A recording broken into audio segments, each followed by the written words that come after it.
भारत के लिए सबसे बड़ी निराशा की बात यह है कि जब भी देश के अंदर मुंबई, पहलगाम, उड़ी या पुलवामा जैसा कोई भी बड़ा हमला होता है तो भारत के जो मूवी स्टार्स हैं, एक्टर्स, सिंगर्स या क्रिकेटर्स हैं, इनकी तरफ से देश के समर्थन में एक भी स्टेटमेंट नहीं आती है। एंड अगर कोई स्टेटमेंट आती भी है तो वो काफ़ी न्यूट्रल होती है, जिसमें कोई दम भी नहीं होता है। अगर सेंटर में मोदी सरकार नहीं होती तो ये बॉलीवुड वाले पाकिस्तान के एक्टर्स को कई करोड़ रुपीस देकर अपनी मूवीज में भी शामिल करते। यहाँ पर भारत में पाकिस्तानी सिंगर्स के आज कॉन्सर्ट्स भी देखने को मिलते और ये जो भारत के क्रिकेटर्स हैं ये पाकिस्तान के साथ मिलकर इनको भारत में इनवाइट करके यहाँ पर मैचेस भी खेल रहे होते। ये तो थोड़ा सा मोदी सरकार का डंडा है जिसकी वजह से इनके ऊपर रोक लगी है। लेकिन अगर हम सामने से पाकिस्तान की साइड देखें, वहाँ के स्टार्स एक झटके में पाकिस्तान की सेना और पाकिस्तान का सरकार का प्रोपेगेंडा और उनका नैरेटिव फैलाने लग जाते हैं और भारत को कोसते हुए स्टेटमेंट्स आ जाती हैं। आज हम ये इसलिए डिस्कस कर रहे हैं क्योंकि भारत के सुपरस्टार क्रिकेटर्स युवराज सिंह और हरभजन सिंह ने एक समय पर जिस व्यक्ति के लिए भारत में डोनेशन कैंपेन चलाया था, आज वही व्यक्ति भारत की सेना का अपमान कर रहा है और भारत के ऊपर उल्टे सीधे आरोप लगा रहा है। और हाँ, हम शाहिद अफरीदी की बात कर रहे हैं। इसके साथ भी और कई सारी इंपॉर्टेंट अपडेट्स आ रही हैं जो कि वन बाय वन इसी एक वीडियो में हम एक साथ कवर करेंगे, इसलिए इस वीडियो को एंड तक देखिएगा। सबसे पहले बात करते हैं शाहिद अफरीदी के बारे में। दरअसल पिछले कल पाकिस्तानी क्रिकेटर शाहिद अफरीदी ने पहलगाम हमले को लेकर काफी शर्मनाक बयान दिया है, जो दिखाता है कि इन लोगों की भारत को लेकर क्या मानसिकता है और ये दिल से भारत के हिंदुओं से हेट करते हैं। स्टेटमेंट काफी लंबी है, लेकिन आप ये छोटा सा पार्ट सुन लें।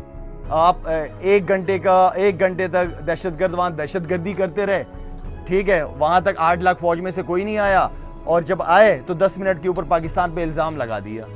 तो आई मीन कि खुद ही ब्लंडर्स मारते रहते हैं, खुद ही लोगों को मरवा देते हैं, फिर उनकी वीडियोस दिखाते हैं कि नहीं वो तो जिंदा है। शाहिद अफरीदी का कहना है कि पहलगाम हमला भारत की आर्मी ने खुद ही करवाया है। खुद ही हिंदू लोगों को टारगेट करके इस्लाम और पाकिस्तान को बदनाम करने की कोशिश की जा रही है। इसके साथ ही शाहिद अफरीदी ने और कई सारी शर्मनाक बयान भी दिए हैं।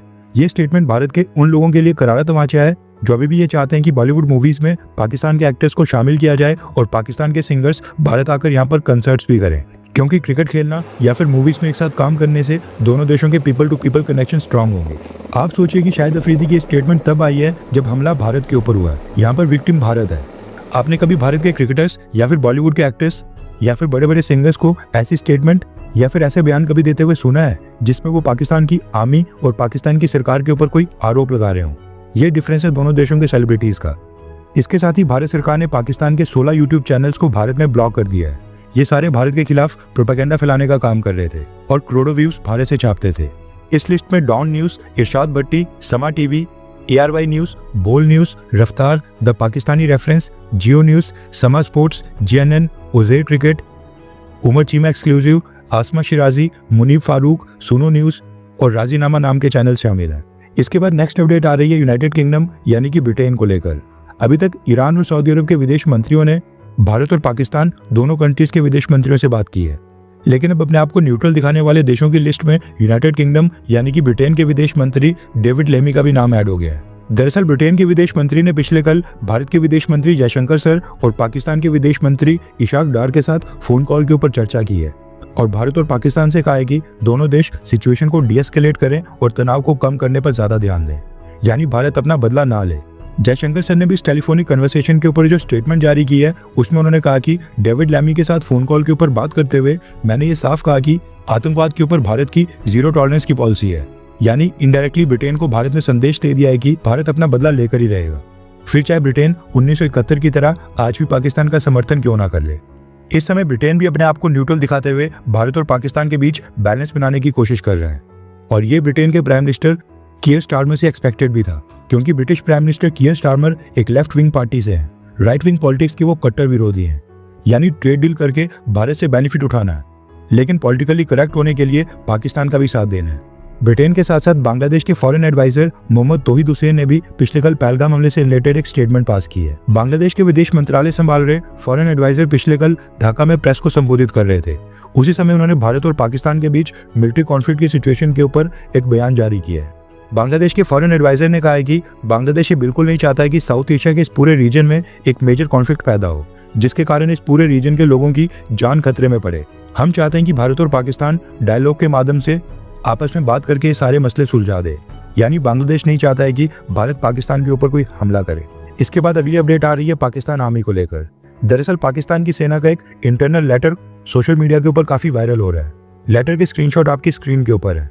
दरअसल पाकिस्तान आर्मी की 11 कोर के commander lieutenant general Umar Ahmad Bukhari ने Pakistan army chief general Asim Munir को एक लेटर लिखा है।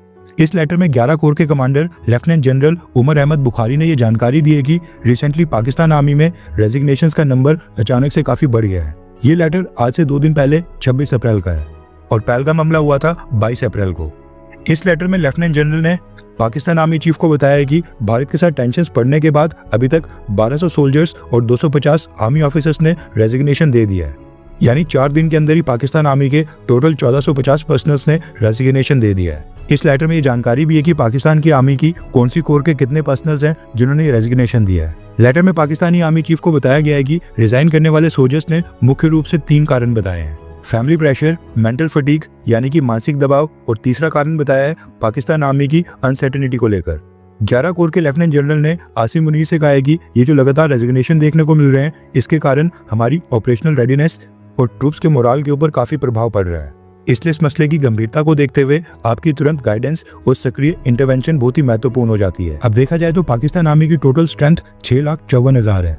ऐसे में 1415 पर्सनल्स अगर यूनिफॉर्म छोड़कर घर भी चले जाते हैं तो इससे टोटल स्ट्रेंथ में कोई भी फर्क नहीं पड़ेगा।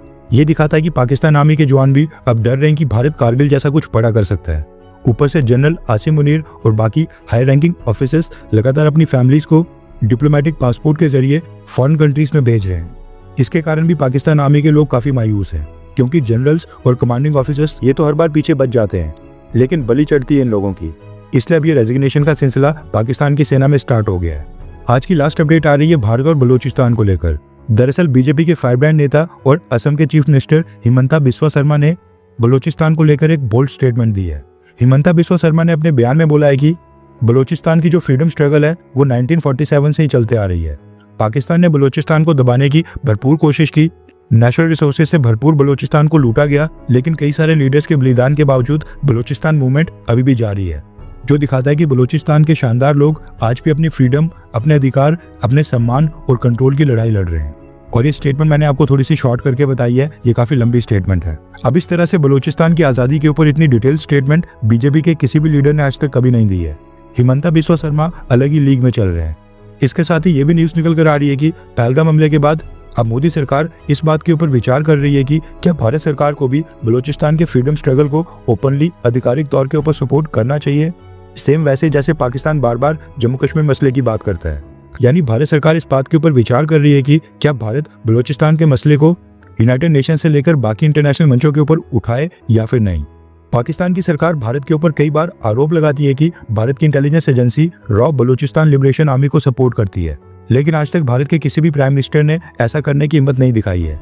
इवन इंदिरा गांधी ने भी बलूचिस्तान के लोगों की आवाज कभी नहीं उठाई, जबकि पाकिस्तान तो जम्मू कश्मीर में आतंकवादी भेजकर हमले भी करवाता है और जम्मू कश्मीर की आजादी का मुद्दा अंतर्राष्ट्रीय मंचों के ऊपर भी उठाता है। ऐसे में अगर प्रधानमंत्री मोदी कोई ऐसा स्टेप उठाते हैं, आधिकारिक तौर के ऊपर बलूचिस्तान के फ्रीडम स्ट्रगल की बात करते हैं, तो ये भारत का सबसे बड़ा मास्टर स्ट्रोक होगा और बलूचिस्तान का जो फ्रीडम स्ट्रगल है उसमें सबसे बड़ी मदद होगी। बिस्वा शर्मा की स्टेटमेंट के बाद अब भारत में भी मांग उठने लगी है कि मोदी सरकार को बलूचिस्तान के फ्रीडम स्ट्रगल को आधिकारिक तौर के ऊपर अंतर्राष्ट्रीय मंचों के ऊपर सपोर्ट दे ही देना चाहिए। आपको क्या लगता है कि क्या भारत सरकार को बलूचिस्तान के लोगों को फंड्स और हथियार के साथ साथ डिप्लोमेटिक सपोर्ट देना चाहिए, हाँ या फिर ना? नीचे कमेंट करके अपनी राय जरूर बताएं।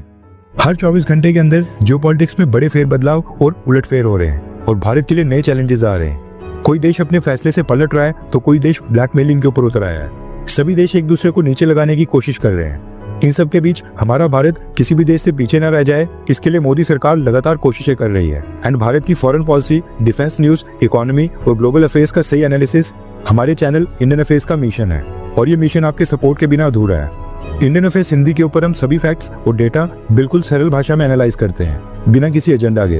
अगर आप चाहते हैं कि इंडियन अफेयर्स का सही और ऑथेंटिक एनालिसिस आप तक लगातार पहुंचे, तो इस वीडियो को लाइक करें और हमारे चैनल इंडियन अफेयर्स को सब्सक्राइब करके बेल नोटिफिकेशन ऑन करना मत भूलिए। आपका एक लाइक हमारे चैनल को ग्रो करने में काफी मदद करेगा और एक सब्सक्राइब ये सुनिश्चित करेगा कि आप किसी भी इंपॉर्टेंट अपडेट को मिस ना करें। अगर आपने हमारे चैनल को पहले से सब्सक्राइब किया है तो दिल से धन्यवाद। जय हिंद, वंदे मातरम।